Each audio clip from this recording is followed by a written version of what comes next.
Hello and welcome. I'm Pallavi Sharma and you're watching BIZWORLD Weekly. Today we bring you the top stories of the week relating to economy, markets and the world that you probably missed out on.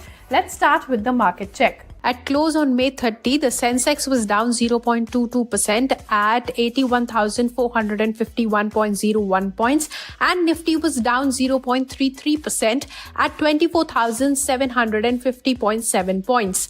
Among sectors, all leading sectoral indices, including Nifty Metal, Nifty IT and Nifty Pharma ended in red, with Nifty IT falling 1.15% and Nifty Metal nosediving 1.69% at the end of the session. Top gainers on Sensex were Eternal, State Bank of India, HDFC Bank, L&T and Reliance. On the other hand, Tech Mahindra, HCL Tech, Asian Paints, NTPC and Infosys were the top losers. Rupee closed weaker, 6 paise lower at 85.36 against the dollar on May 30. Gold prices came in at 9,731 rupees per gram for 24 karat gold and 8,920 rupees per gram for 22 karat gold.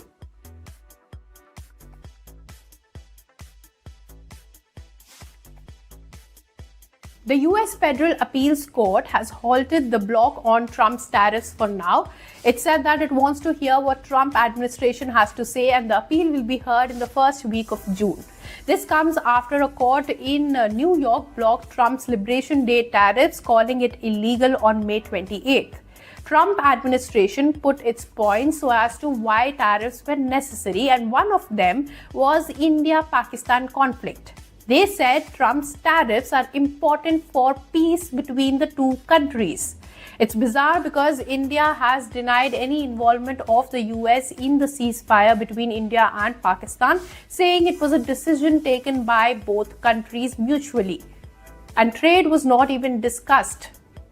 Still, Trump continues to take credit, but for now, these tariffs are back again. Global markets were in red after the new verdict. Japan's Nikkei declined 1.37%, South Korea's Kospi dropped 0.73%, Indian markets were also trading flat. But why were these tariffs blocked in the first place, and what are Trump's options now? Here's a report. In a major blow to Trump's tariffs, a federal court in New York blocked the reciprocal tariff plan from nearly every country in the world. A three-judge panel of the U.S. Court of International Trade ruled that Trump exceeded his authority when he used the 1977 International Emergency Economic Powers Act to declare a national emergency and justify the wide-ranging levies. The tariffs that reached as high as 50% on some countries had disrupted the global commerce, the stock markets, and sparked concerns of an inflation and recession in the US and globally. The court's ruling invalidates the tariffs Trump imposed on nearly all trade partners, including China, Mexico, and Canada. However, other tariffs like steel, aluminium, and auto remain intact. The Trump administration has argued that similar emergency powers had been used by President Nixon in the 1970s under earlier Trading with the Enemy Act, but the court rejected the comparison. Goldman Sachs has mentioned in its note that the administration still has 4 ways by which it could offset this court verdict, though even before it heads to the Supreme Court. One option is to use the Section 122 of the Trade Act of 1974, which permits the president to impose tariffs of up to 15% to address a balance of payments deficit or prevent significant depreciation of the dollar. But any tariff under this section can only last 150 days without congressional approval.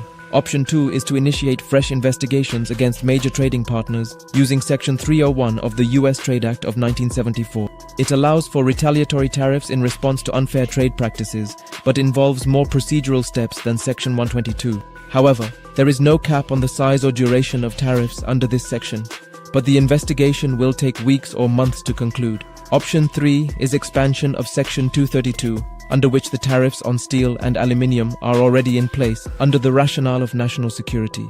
Lastly, examine using Section 338 of the Trade Act of 1930. This is a rarely used provision permitting the president to impose tariffs up to 50% on imports from countries that engage in discriminatory practices against the US.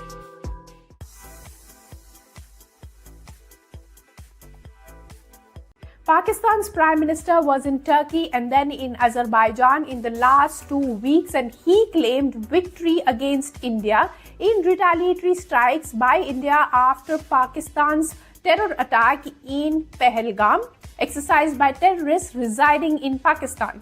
He said Pakistan wants peace. And so, when India called Field Marshal Asim Munir requesting for a ceasefire, he said yes. Yes, you heard that right. He said that India wanted a ceasefire while the world knows who wanted it more. Talk about delusion, here's the proof. Pakistan is doing what it does best, Oscar-level acting and directing fictional stories. Shehbaz Sharif said that Pakistan downed 6 Indian jets. Earlier, their own officials said 4, then they said 3, and now he's saying 6. Where is the proof? On social media, they say. Then he said India hit Pakistan with BrahMos before they even could launch their operation. Well, this one thing is true. He has admitted this. But then he said India approached Pakistan for a ceasefire. Where's the proof? Probably on his WhatsApp group. India in the past has said that Pakistan's DGMO had approached India to stop military actions at LOC and in the skies too. They requested India.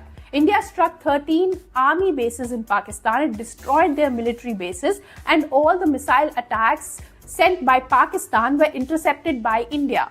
So who needed this ceasefire more? Asim Munir went crying to US for help, but the Delulu land does not want to accept its defeat. While India presented evidence, satellite imagery and proof of damage on Pakistan's site, Pakistan provided us with fake images, videos from video games and this picture. After being the center of embarrassment, Pakistan still did not learn the lesson. This is a picture of Asim Munir, who promoted himself to Field Marshal recently, is giving a photo frame to the Prime Minister. It has a picture of missile launches, just that it is not from Pakistan. It's from 2019 Chinese military drill. Nothing new from Pakistan though. And as soon as ceasefire was announced, India's strategy was to stop terrorism, and Pakistan's was, well, copy-paste. After India had announced its anti-terror delegation, Pakistan announced a peace delegation. Who will talk about peace? Pakistan. And this Pakistani delegation will talk about terrorism. Pakistan is a victim of terrorism, they say. Well, the words are not matching their actions, because this week posters featuring Lashkar terrorists and Pakistani army were all over the country on the 27th anniversary of their 5 underground nuclear tests conducted in Balochistan on May 28 of 1998. The terrorists killed in Operation Sindoor were wrapped in Pakistani flags, and the army attended their funeral. Yet they talk of peace. This is the time for the world to see and react to it, because Pakistan's ugly truth of aiding terrorists is out in public, and more proof is no longer needed.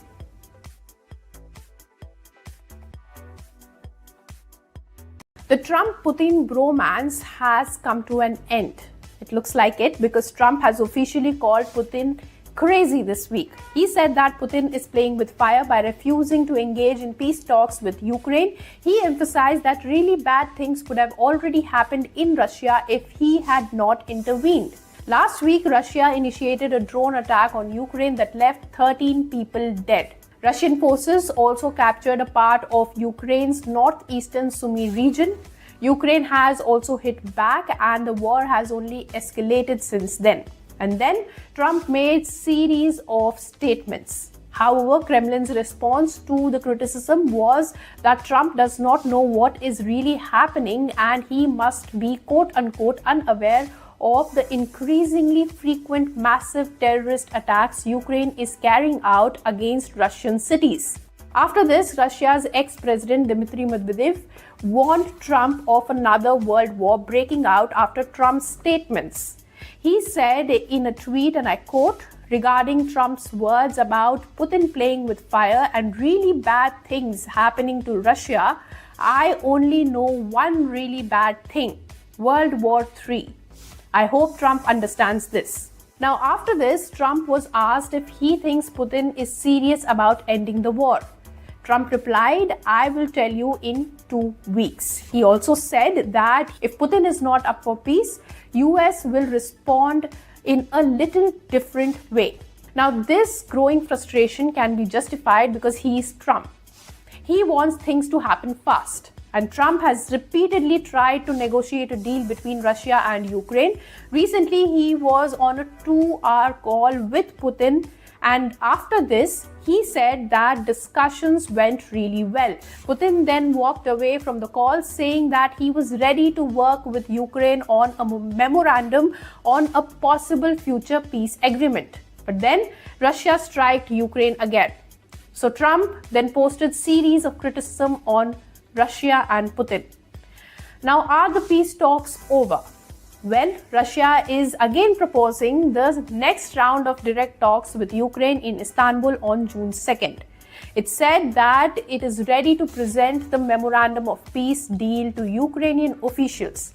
Earlier this month, Putin had rejected calls to meet Zelensky in Turkey when Russia and Ukraine held their first direct peace talks in 3 years. The talks in Istanbul earlier this month failed to yield a breakthrough.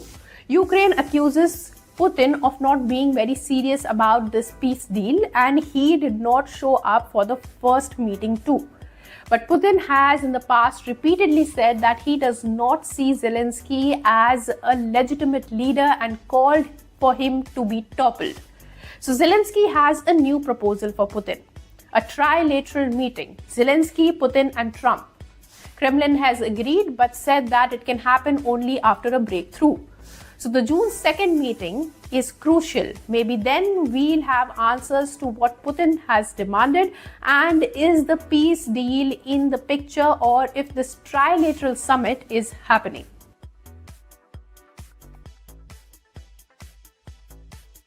Earlier this month, Japan's Prime Minister said that Japan is facing a Greece-like financial crisis. This week, it lost the 4th position in the world's largest economies list to India. Now, for the first time in 34 years, it has lost the title of the world's largest creditor too, despite posting a hike in net external assets. Which country took the spot, and where does China stand? Here's a report. After losing its position as the 4th largest economy in the world to India, Japan has also lost its position as the world's largest creditor nation for the first time in 34 years. This comes despite posting a record amount of overseas assets. As per the Ministry of Finance, Japan's net external assets reached 533.05 trillion yen, or $3.7 trillion, at the end of 2024. This was a 13% increase from the previous year. While the figure marked an all-time high, Germany exceeded it with net external assets totaling 569.7 trillion yen. China was at the 3rd position with net assets of 516.3 trillion yen. Germany's rise reflects its substantial current account surplus, which reached 248.7 billion euros in 2024, thanks largely to a strong trade performance, while Japan's surplus in turn was 29.4 trillion yen, according to the finance ministry, equivalent to around 180 billion euros. Euro has also gained against yen, with euro to yen rate rising 5% last year. This exaggerated the increase in German assets versus Japanese in yen terms. Meanwhile, a weaker yen in Japan contributed to increase in both foreign assets and liabilities. However, assets grew at a faster pace given the expanded business investment abroad. As per the Ministry of Finance, Japanese companies maintained a robust appetite for FDI in 2024, particularly in the US and UK. Sectors like finance, insurance, and retail attracted significant capital from Japanese investors, the report said. However, with Trump's tariff policies in effect, some companies may be incentivized to relocate production or transfer assets to the U.S. to mitigate trade-related risks, which could expand overseas spending from Japanese firms.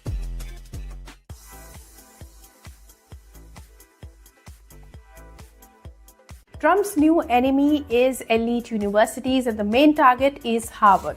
Trump has massively criticized Harvard, threatening the international students and cut funding. In latest salvos, the Trump administration asked federal agencies to cancel about $100 million in contracts with Harvard. The government has already cancelled more than $2.6 billion in federal research grants in a move to cut off Harvard's enrollment of international students, and also threatened its tax-exempt status.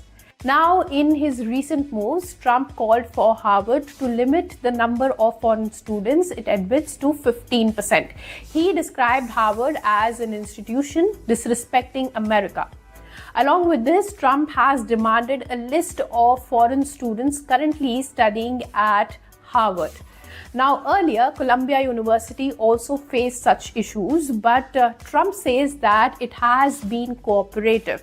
This spat between Harvard and Trump started when he first accused the institution of disrespecting the nation and singling it out as a hotbed of anti-Semitism linked to anti-Israel protests. Some social media posts have also alleged that Trump is targeting Harvard because his youngest son, Barron Trump, was rejected by them. Now, these are just allegations on social media. There is no official verification that Barron was rejected by the Ivy League or even sought admission to any Ivy League universities. Earlier, Trump even decided to withdraw Harvard University's ability to enroll international students, which has been put on hold by the federal court though. But this is serious. Currently, 800 out of 7,000 foreign students studying at Harvard are Indians. This crackdown puts them at risk. It takes a lot to be at this Ivy League university. They pay an exorbitant amount of fees and all of a sudden, their dreams shatter.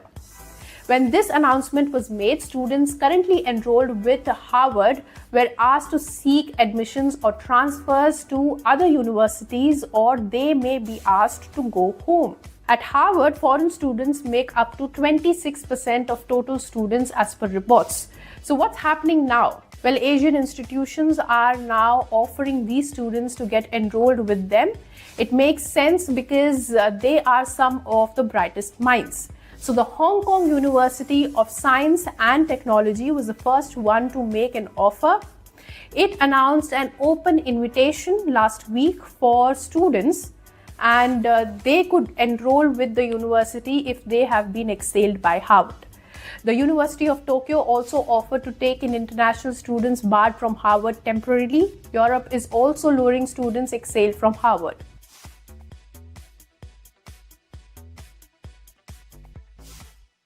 The US Embassy in India issued a stern warning this week to international students. The terms of getting a US visa are now going to be stricter. As per the advisory, students who drop out, skip classes, or leave their program without notifying their university are at a risk of immediate revocation of their student visa and disqualification from further or future US visa applications. Across US, international students have discovered that their legal status has been terminated or their student visas have been revoked with very little notice. At least 1,222 students at 187 colleges or universities since late March have seen their visas revoked or their legal status terminated as per reports. Now, this number could be even higher.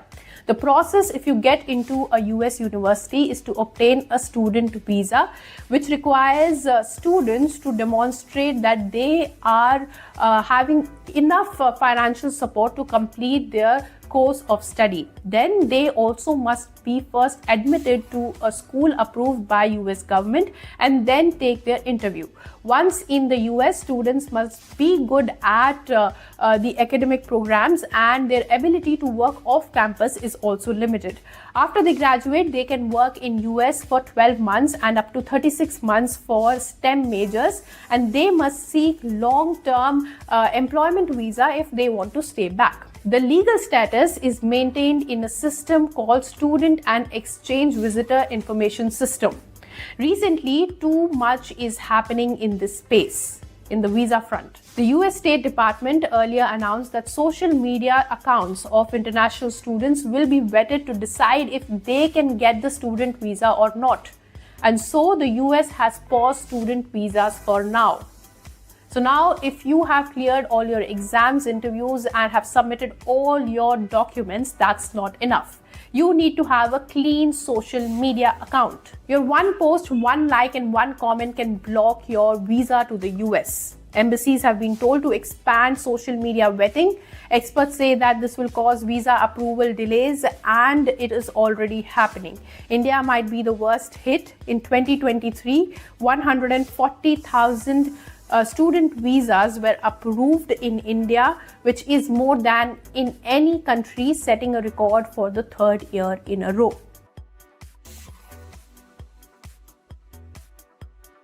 Trump has long criticized India for unfair trade with the US, citing a roughly $45 billion trade deficit. He is obsessed with tariffs, and India's tariff regime, he says, is unfair to the US. He says US trade deficit with India is at $100 billion, while the official data says $45 billion.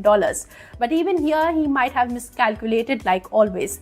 As per a report by Global Trade Research Initiative, it says that US actually enjoys a significant economic advantage over India with an estimated $35 to $40 billion overall surplus.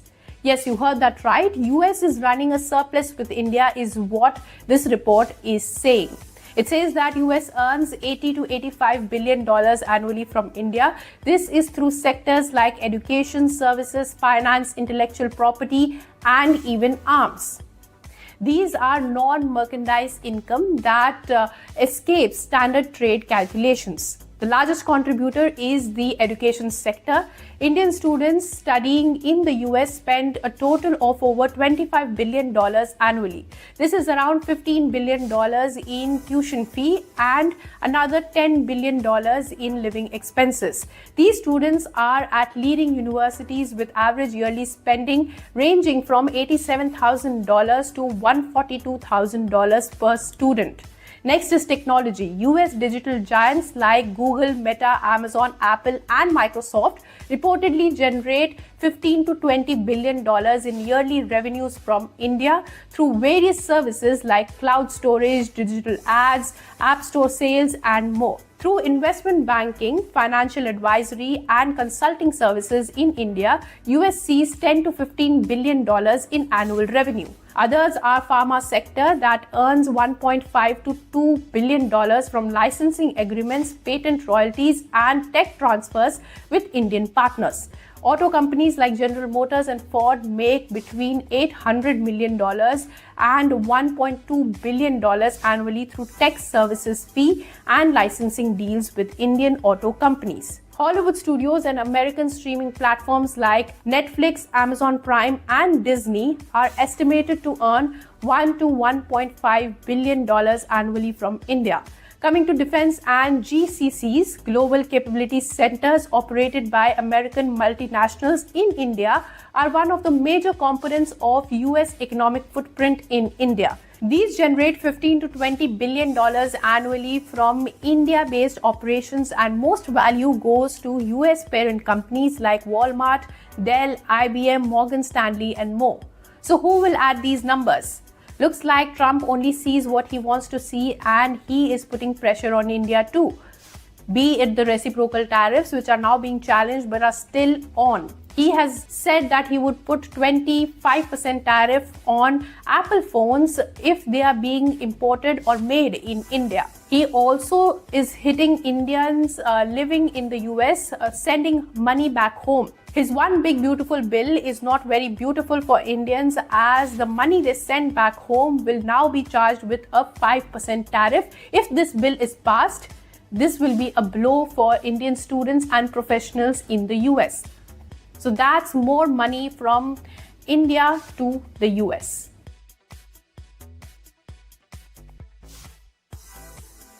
A $175 billion Golden Dome.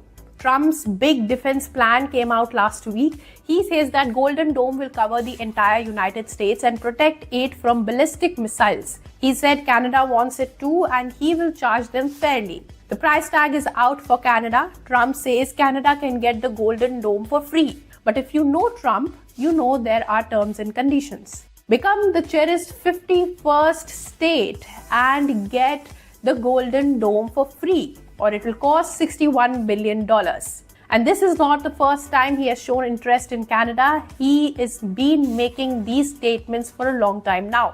And Canada has repeatedly said no. So now he's luring them with the Golden Dome. But what if Canada says no? It says we don't need the Golden Dome.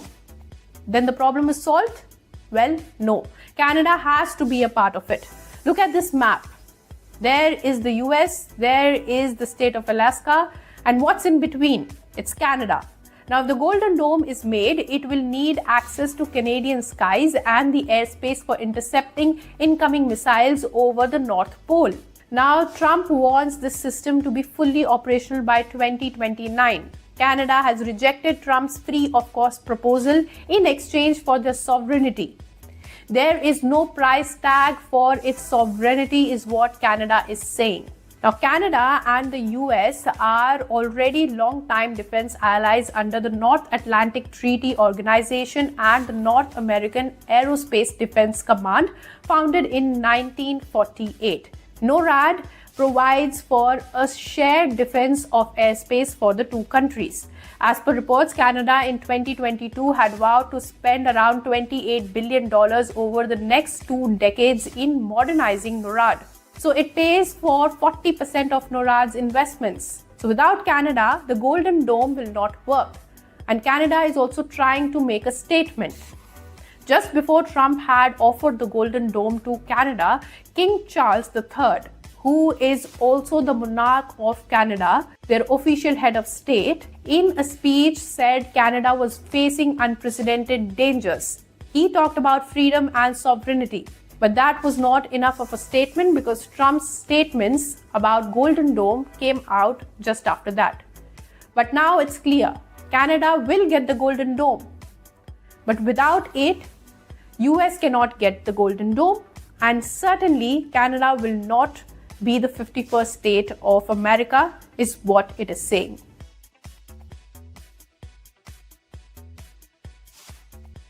What would you do if your food had no salt? Well, it's a new normal for Sri Lanka. The country is running short of salt.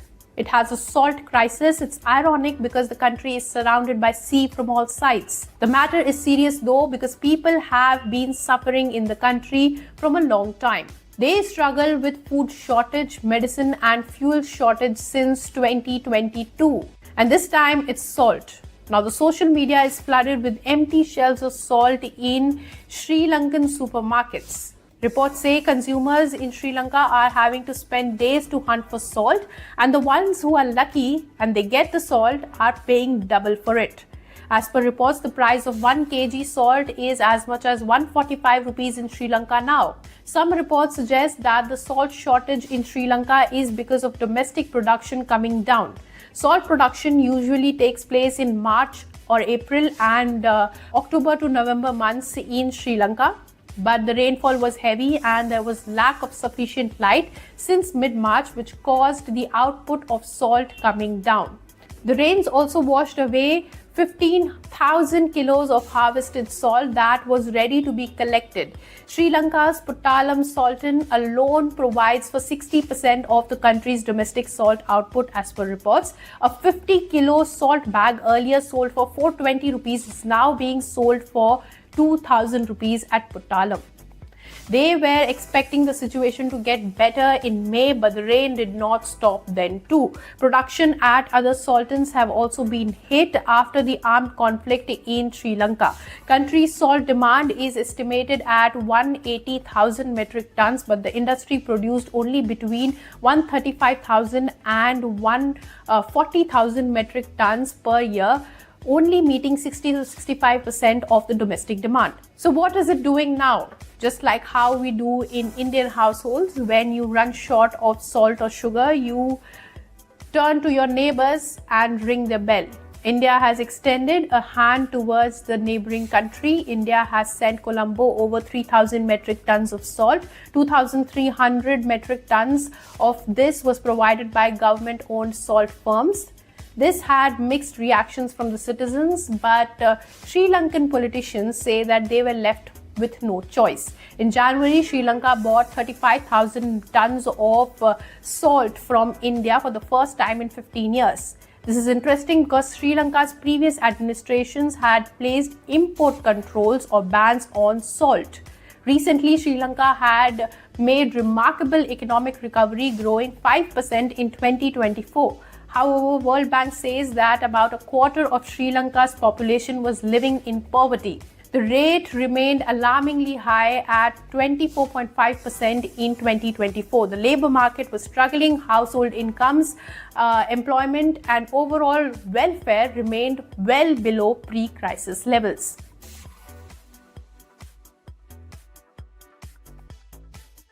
Remember the Belt Road Initiative, China's debt trap that 150 countries fell prey to? Well, it's back in news and it's bad news. 75 poorest countries have to pay back China a sum of $22 billion and they have no means to pay them back. The countries include some which are already in a debt crisis like Laos, but China is also facing an economic slowdown. So what will it do? Here's a report. The world's poorest nations face a tidal wave of debt as debt repayments to China are hitting record highs in 2025. China will turn from a capital provider to the leading debt collector of developing nations. 75 developing countries, including the world's poorest and most vulnerable countries, are to pay back loans to China. In total, these countries are due to pay back a record $22 billion loans to Beijing. These bills are coming due from the BRI, or the Belt Road Initiative. As per the report, this debt repayment is a result of peaks in new loan commitments made from 2021 to 2018. The report also says that this is just the beginning because the more repayments will come in and China will be more debt collector than banker to the developing world for the rest of the decade. The Belt Road Initiative has paid for shipping ports, railways, roads, and more from deserts of Africa to the tropical South Pacific. While the new lending is drying up, the debt repayment dates are due. But do these countries have the money to pay China back?